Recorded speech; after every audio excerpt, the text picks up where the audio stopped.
Amados hermanos, les saluda el hermano César Oria y hoy tenemos la presentación de la lección número 19 a cargo de la hermana Elizabeth Hernández. La lección se titula La doctrina del reino ahora. Preparen su corazón para que esta lección sea de grande bendición en su corazón y en su vida. Amén. Dios les bendiga en esta noche. Estamos agradecidos con Dios por la oportunidad que tenemos nuevamente de estar con ustedes en esta transmisión, como cada lunes en esta escuela dominical. El día de hoy corresponde a la lección número 19, que se titula La doctrina del reino ahora. Está basada en Romanos capítulo 14, versículo 17, y vamos a ver otras citas más adelante. Romanos 14, 17 dice, porque el reino de Dios no es comida ni bebida, sino justicia, paz y gozo en el Espíritu Santo. Nuestra verdad central es anunciar y extender el reino de Dios en el corazón de cada individuo. Es el propósito del Evangelio de Cristo. No es un mensaje de prosperidad y abundancia material o terrenal, sino eterna, bajo el sometimiento de su señorío. Los objetivos que vamos a manejar en esta lección es conocer el concepto bíblico del reino de Dios, desear extenderlo a través de la predicación del Evangelio y oponerse a las doctrinas sensacionalistas que promueven la ambición material. Algunos escritores y autores nos hablan acerca de la teología correcta del reino y nos dicen que es aquella que tiene por convicción que el reino de Dios ya ha venido, viene y ha de venir. A través de esta teología del reino de Dios entendemos que el dominio soberano de Dios es una realidad presente, pasada y futura. Este reino ha sido inaugurado por Jesús y está presente en la iglesia a través del Espíritu Santo. Este reino se consumará en el fin de la historia con el regreso de nuestro Señor Jesucristo. La palabra nos habla, la Biblia nos habla acerca de este reino y nos menciona, por ejemplo, que la evangelización es un anuncio del reino. En Lucas 9:60 dijo Jesús, deja que los muertos entierren a sus muertos y tú ve y anuncia el reino de Dios. Aquí nos está hablando de esa evangelización. Cuando nosotros anunciamos las buenas nuevas de Jesús, estamos anunciando su reino. También menciona en Mateo 11:12 que este reino, a través de él, es un medio para entrar directamente al Señor. Dice el versículo 11, versículo 12, desde los días de Juan el Bautista hasta ahora el reino de los cielos sufre violencia y los violentos lo arrebatan.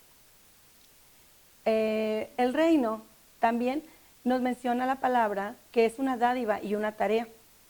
Dice Mateo 6:33, mas buscad primeramente el reino de Dios y su justicia, y todas estas cosas serán añadidas.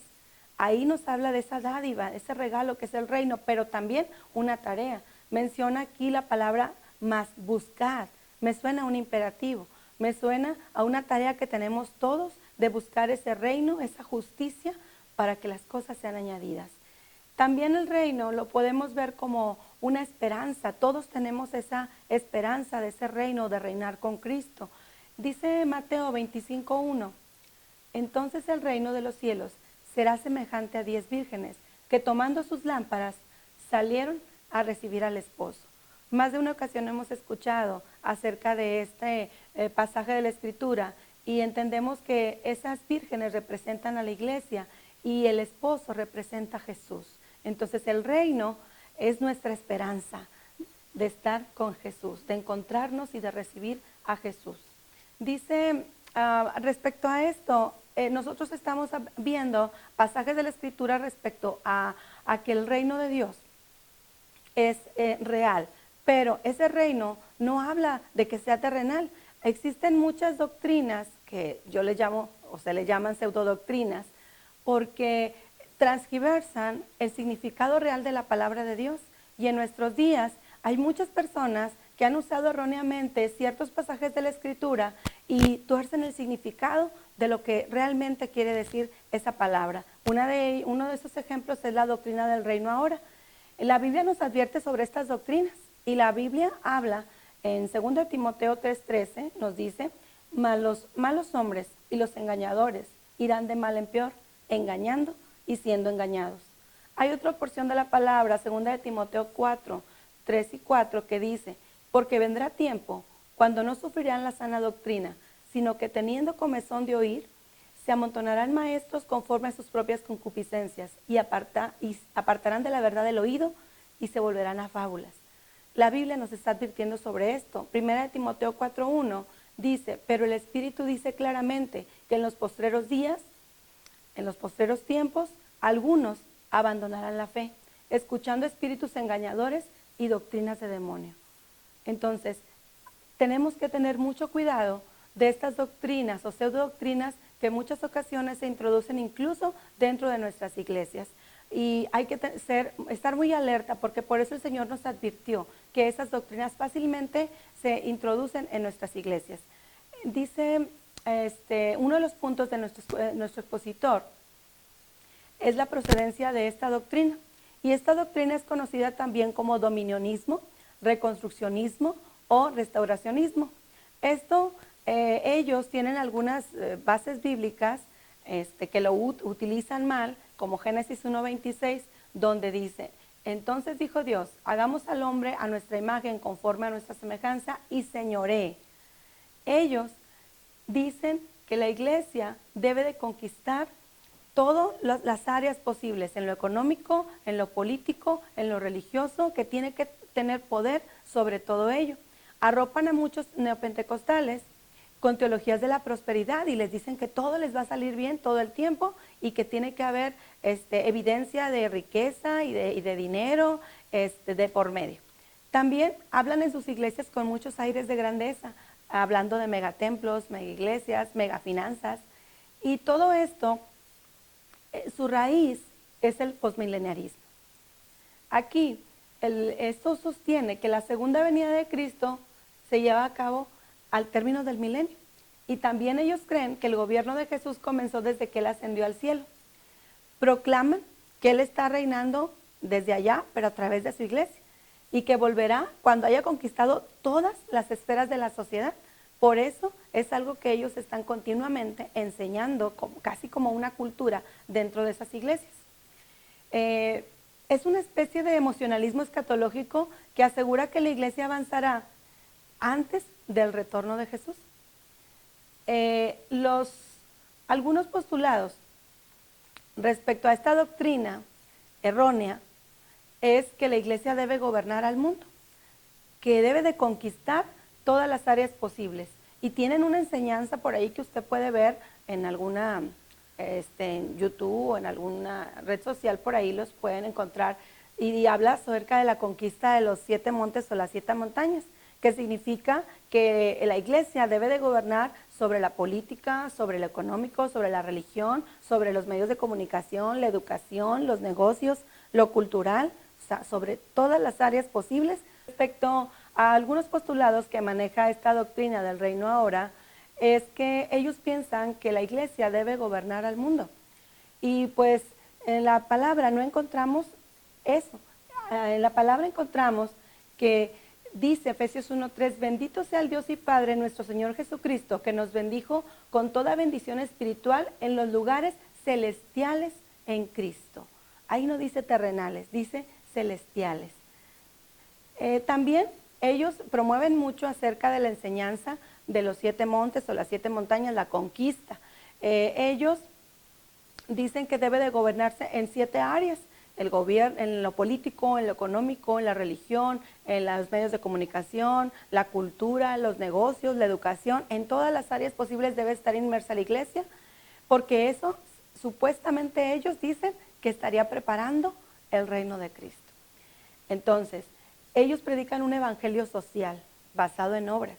Ellos predican, hablan acerca de una religión, quieren hacer una religión mundial elitista. Su mensaje es de prosperidad 100%. Se predica mucho acerca de la motivación, el éxito, el optimismo, pero su prédica es muy desafiante. Ellos no dicen, no oran o no claman o no hacen ninguna plegaria. Ellos decretan, ellos declaran, ellos confiesan, ellos sellan, ellos establecen, y la palabra no habla de eso. Hay otro versículo de la palabra, Filipenses 3:20, que dice, mas nuestra ciudadanía está en los cielos, de donde también esperamos al Salvador, al Señor Jesucristo. ¿Dónde está nuestra ciudadanía? En los cielos. Está muy claro, no dice que en la tierra. El destino de la iglesia no es la tierra, sino el cielo. Jesús alguna ocasión respondió, mi reino no es de este mundo. Si mi reino fuera de este mundo, mis servidores pelearían para que yo no fuera entregado a los judíos, pero mi reino no es de aquí. Así dijo Jesús en Juan 18:36. Muchos utilizan esta doctrina como una fuente de ganancia y éxito también. Por eso, pero la palabra habla de un mensaje, y ese no es el mensaje de la cruz, sino de la corona, porque ellos eso es lo que quieren. La Biblia, ¿verdad?, no se equivoca, y la Biblia es muy clara. Sin embargo, ellos la confunden, y ellos dicen que Dios les ha llamado a ser cabeza y no cola. Eso es lo que ellos equivocan la palabra. También uno de sus postulados es la esperanza humanista. Y aquí hay algo muy triste, ¿verdad?, que ellos no creen en el arrebatamiento. Ellos no creen, consideran que es algo utópico, que está en el pensamiento solamente, que es algo, ilusión, ¿verdad?, para los cristianos. Pero usted y yo sabemos, a través de la palabra, que Jesús viene por su iglesia, que eso es cierto. El arrebatamiento es una fase previa al cumplimiento de todo lo que ha de ocurrir, y el propósito es sacar de la tierra a la iglesia y librarla del juicio venidero. Y vemos en 1 Tesalonicenses 4, 16 y 17, dice, porque el Señor mismo, con voz de mando, con voz de arcángel y con trompeta de Dios, descenderá del cielo, y los muertos en Cristo resucitarán primero. Luego nosotros, los que vivimos, los que hayamos quedado, seremos arrebatados juntamente con ellos en las nubes para recibir al Señor en el aire, y ahí estaremos siempre con el Señor. Esa es nuestra esperanza. Ellos viven con la mentalidad equivocada y sin fundamentos escriturales. Dicen que el hombre fue llamado a vencer, y el humanismo, del que se habla mucho en sus iglesias, resalta al hombre como el centro de todo, casi como un Dios. Incluso los himnos que ellos cantan en sus iglesias son más antropocéntricos, no tanto teocéntricos. Atacan la sana doctrina y se burlan de los que creemos que Cristo viene. Eso lo vi en estos días a través de unos videos, cómo se burlan, y la palabra es clara. La palabra es clara. Sin embargo, olvidan, Juan 14:3 dice, y si me fuere, os prepararé lugar, vendré otra vez y os tomaré a mí mismo, para que donde yo estoy, vosotros también estéis. Esa palabra no la entienden, no creen en el arrebatamiento. En el punto número 3, hay algunas aclaraciones y advertencias que hacer respecto a algunos pensamientos o ideologías que ellos tienen. Es el caso de la prosperidad cristiana. La voluntad divina es que sus hijos sean prosperados en todas las áreas, eso ya lo sabemos, y no estamos en contra de las bendiciones materiales de parte de Dios. Dios es bueno, Dios es misericordioso, Dios nos da en abundancia, incluso más de lo que merecemos y más incluso de lo que pedimos. Sin embargo, ellos hablan solamente de poder, y poder económico, y poder sobre todas las esferas de en la tierra. Pero la palabra en Deuteronomio capítulo 28 hay algo muy interesante que menciona. Deuteronomio 28 dice, en el versículo 1, que si oyeres atentamente la voz de Jehová tu Dios para guardar y poner por obra todos sus mandamientos que yo te prescribo hoy. Habla de una serie de bendiciones desde el versículo 3, bendito serás en tu ciudad, en el campo, etcétera, etcétera. Habla de muchas bendiciones, pero inicia el versículo diciendo, si oyeres atentamente la voz de Jehová tu Dios. Está hablando de una palabra mágica, obediencia. Obediencia, ¿sí? Entonces, en la Biblia no encontramos a Jesús buscando éxito, prosperidad, dinero. No, al contrario, su evangelio va en contra de la avaricia, del egoísmo y de la vanidad. Otro de los puntos es la soberanía de Dios. Es muy importante hacer esta precisión porque aprendemos a través de la palabra en el Salmo 135:6, dice, todo lo que Jehová quiere lo hace, en los cielos, en la tierra, en los mares y en todos los abismos. Eso habla de la soberanía de Dios. Dios tiene todo bajo control. Dios tiene todo bajo su dominio. Y pensar que Dios ha perdido el control del mundo, pues es un insulto a su soberanía. El pensar que Dios necesita que nosotros hagamos algo para que Él venga a reinar, eso realmente no aplica. No nos necesita el Señor para eso. Otro de los puntos importantes es la visión futurista, la visión que tenemos los cristianos, que conocemos la palabra y que creemos en ese reino de Dios. La palabra nos dice, la palabra de Dios en Apocalipsis 20, del versículo 1 al 10, nos da algunas precisiones y nos dice que después de la tribulación habrá un reino de 1000 años y que Satanás será atado durante este periodo y será un tiempo de paz y prosperidad, de santidad y libre de maldición. Será de adoración universal y terminará con una revelación final. Entonces, esto no es desconocido para nosotros y lo creemos y sabemos que así es. Tenemos esa confianza en que el Señor viene. Dice en 1 Pedro 1, 3 y 4, bendito el Dios y Padre de nuestro Señor Jesucristo, que según su grande misericordia nos hizo renacer para una esperanza viva, para una herencia incorruptible, incontaminada e inmarcesible, reservada en los cielos para vosotros. Todo lo que el Señor nos ha prometido, todo lo que el Señor nos ha dado, tiene que ver con este reino. Entonces, nuestro mundo, si usted voltea a su alrededor, si usted se levanta a la hora que sea y enciende su televisión, abre su computadora, enciende su celular o escucha la radio, usted se dará cuenta que nuestro mundo no tiene un buen panorama, que nuestro mundo está lleno de noticias tristes, de muerte, de enfermedad, de adicciones. ¿Qué decir de toda la situación que ahorita estamos viviendo a nivel mundial? Nuestro mundo realmente va hacia abajo, va en picada. Sin embargo, la esperanza de todos los cristianos, la esperanza de nosotros es que Cristo es nuestra esperanza y en Él esperamos. Por eso es que esperamos y anhelamos su venida, porque sabemos que cuando esto suceda, esto va a dejar de ser, va a dejar de existir para nosotros. Otra precisión respecto al reino de Dios es que el reino de Dios es la esfera donde rige la voluntad de Dios y no la nuestra.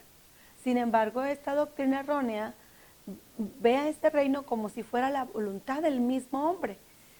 Pero el reino o el evangelio del reino va más allá de cualquier religión que busca justificación a través de sus obras.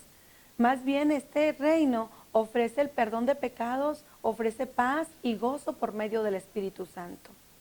En la Biblia aparecen varias expresiones relacionadas al reino y puede referirse al reino universal de Dios, como lo vemos en el Salmo 93:1. Dice: Jehová reina, se vistió de magnificencia, afirmó al mundo, no se moverá. También se puede referir al reino espiritual. Dice 1 Corintios 4:20, porque el reino de Dios no consiste en palabras, sino en poder. También puede referirse al reino literal o futuro de Cristo. En Apocalipsis 20:6 nos dice, y vinieron y reinaron con Cristo 1000 años. Entonces, aquí tenemos algunas precisiones sobre el reino de Dios. No hay forma de que usted se confunda si usted lee la palabra. Eso es muy importante, leer la palabra, analizar la palabra y no dejarse llevar por cualquiera de esas doctrinas, pseudo doctrinas que vienen a cambiar su pensamiento. Hay que tener mucho cuidado y principalmente pensar en que el Señor nos ha dejado una tarea, extender, ¿verdad? Hablar de la palabra, hablar de Jesús, hablar del Evangelio, hablar de buenas nuevas. Esto también es el reino de Dios. Entonces, quiero concluir con un versículo de la palabra y esta precisión. Es importante identificar estas doctrinas erróneas que fácilmente se introducen a las iglesias usando la Biblia equivocadamente. Y la iglesia no es precisamente quien prepara el reino de Cristo, sino el Señor mismo quien traerá un reinado de paz y prosperidad mundial a su regreso. Debemos trabajar en el Señor bajo la convicción de que su dominio se extenderá por sobre todas las naciones. Y el versículo de la palabra con el que quiero cerrar es 1 Timoteo 6, versículo 3 al 5, donde dice: si alguno enseña otra cosa y no se conforma a las sanas palabras de nuestro Señor Jesucristo y a la doctrina que es conforme a la piedad, está envanecido, nada sabe, y delira acerca de cuestiones y contiendas de palabra, de las cuales nacen envidias, pleitos, blasfemias, malas sospechas, disputas necias de hombres corruptos de entendimiento y privados de la verdad, que toman la piedad como fuente de ganancia. Apártate de los tales. Entonces, este mensaje es para la iglesia, este mensaje es para que usted se ponga alerta, escudriñe la palabra y analice todas estas verdades que el Señor tiene para nosotros en la Biblia. Te rogamos, Señor, por todas aquellas personas que tienen una necesidad en sus hogares, Señor. Extiende tu mano de poder, Señor, y responde, Señor, sus necesidades, sus plegarias, en el nombre de Jesucristo. Gracias, Señor. Amén. Que Dios les bendiga en esta noche. Hasta la próxima lección.